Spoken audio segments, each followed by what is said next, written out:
ঢাকার প্রাণকেন্দ্র শাহবাগে অবস্থিত বাংলাদেশের জাতীয় জাদুঘর ইতিহাস, প্রকৃতি ও ঐতিহ্যের এক অনন্য সংগ্রহশালা। আসসালামু আলাইকুম, welcome back to my new another video. আজ আমরা ঘুরে দেখব এই জাদুঘরের ভেতরে সংরক্ষিত বাংলাদেশের প্রকৃতি, জীববৈচিত্র্য ও সংস্কৃতির অসাধারণ কিছু নিদর্শন। বাংলাদেশের জাতীয় জাদুঘর অবস্থিত ঢাকার শাহবাগ মোড়ে, ঢাকা ইউনিভার্সিটি ও সোহরাওয়ার্দী উদ্যানের কাছেই। চারতলা বিশিষ্ট এই জাদুঘর আমাদের দেশের ইতিহাস, মুক্তিযুদ্ধ, শিল্পকলা ও প্রাকৃতিক বৈচিত্র্যের গুরুত্বপূর্ণ দলিল। ফার্স্ট অফ অল, জাদুঘরের প্রাকৃতিক ইতিহাস গ্যালারিতে প্রবেশ করলেই চোখে পড়ে আমাদের চেনা অচেনা নানা উদ্ভিদের নিদর্শন। এখানে সংরক্ষিত রয়েছে কলমি ফুল, যা গ্রাম বাংলার জলাভূমির পরিচিত সৌন্দর্য; ধানের বোঝা, যা আমাদের কৃষি নির্ভর জীবনের প্রতীক; দেন চা বাগানের মডেল সিলেট ও পার্বত্য অঞ্চলের ঐতিহ্য তুলে ধরে। সংরক্ষিত গাছ ও বিভিন্ন ভ্যারিয়েন্টের প্ল্যান্ট দেশের বনজ সম্পদের উদাহরণ। বাংলাদেশের বনজ সম্পদের প্রতিনিধিত্ব হিসেবে এখানে তুলে ধরা হয়েছে ম্যানোগ্রোভ ফরেস্ট, সুন্দরবন। সুন্দরবনের প্রতীক হিসেবে দেখা যায় হরিণের সংরক্ষিত নিদর্শন এবং রয়্যাল বেঙ্গল টাইগারের বিভিন্ন ইনফরমেশন ও নমুনা।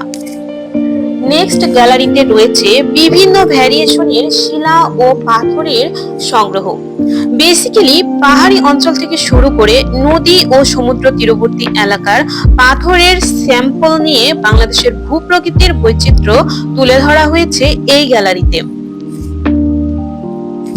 এই গ্যালারিতে বেসিক্যালি বিভিন্ন ভ্যারিয়েশনের ছোট, বড়, মাঝারি, গোলাকৃতি, লম্বাটে বিভিন্ন ভ্যারিয়েশনের শিলা ও পাথর সংরক্ষিত রয়েছে। গভীরভাবে নোটিস করলেই আমাদের চোখে পড়ে চেনা অচেনা বিভিন্ন ভ্যারিয়েশনের উদ্ভিদের নিদর্শন। সংরক্ষিত গাছ ও রাবার প্লান্ট, যা দেশের বনজ সম্পদের এক বিশাল উদাহরণ, যা আমাদের কৃষি নির্ভর জীবনের প্রতীক হিসেবে মনে করা হয়।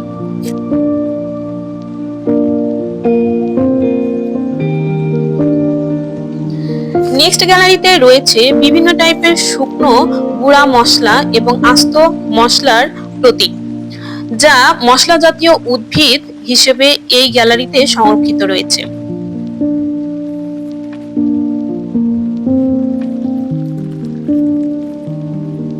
আরো রয়েছে কিছু ফ্রুটস টাইপের আইটেম। এছাড়াও রয়েছে বাংলাদেশের জাতীয় ফুল শাপলা ও পদ্মের সংরক্ষিত কিছু নিদর্শন, যা আমাদের সংস্কৃতি ও পরিচয়ের এক অবিচ্ছেদ্য অংশ। বাংলাদেশের বনজ সম্পদ ও দেশের বৃহদাকার বৃক্ষ সম্পর্কে রয়েছে আরো বেশ কিছু নিদর্শন। ফর এক্সাম্পল, বিভিন্ন টাইপের রংবাহারি ফুলের গাছ এবং ফুল। আরো রয়েছে জলজ উদ্ভিদের এক অনন্য সৌন্দর্যময় ফুল পদ্ম। ইনফ্যাক্ট তার পাশেই দেখা মিলেছে বাংলাদেশের অর্থনৈতিকভাবে গুরুত্বপূর্ণ প্রাকৃতিক সম্পদ মৌচাক, যা মৌমাছির সামাজিক জীবন সম্পর্কে খুব সুস্পষ্টভাবে তুলে ধরা হয়েছে। তার ঠিক অপোজিট সাইডে রয়েছে বৃহদাকৃতির করাত মাছ, যা আমাদের মিঠা পানির পরিচিত এক প্রকারের মাছ। বেসিক্যালি এই মাছ সামুদ্রিক পানিতে বসবাস করলেও মাঝে মাঝে মিঠা পানির নদীতে চলে আসে। প্রাকৃতিক ইতিহাস বিভাগে হিউজ সংখ্যক সামুদ্রিক শামুক ও ঝিনুকের সংগ্রহ রয়েছে। বেসিক্যালি এখানে মলাস্কা প্রাণী রাজ্যের 29টি প্রজাতির বিরল শামুক, ঝিনুক ছাড়াও প্রবাল, শিলা ও খনিজ এবং সামুদ্রিক প্রাণীর জীবাশ্ম প্রদর্শিত রয়েছে। জাদুঘরের গ্যালারিতে এগুলো সামুদ্রিক প্রতিবেশ এবং জীববৈচিত্র্যের নিদর্শন হিসেবে সংরক্ষিত রয়েছে। বাংলাদেশের জাতীয় জাদুঘর শুধুমাত্র একটি দর্শনীয় স্থান নয়, এটি আমাদের পরিচয়ের জীবন্ত পাঠশালা। শাহবাগে এলে এই জাদুঘর একবার ঘুরে দেখা মানেই বাংলাদেশকে নতুন করে জানা। ধন্যবাদ সবাইকে। পরবর্তী ভ্রমণ কাহিনীতে আবারও দেখা হবে।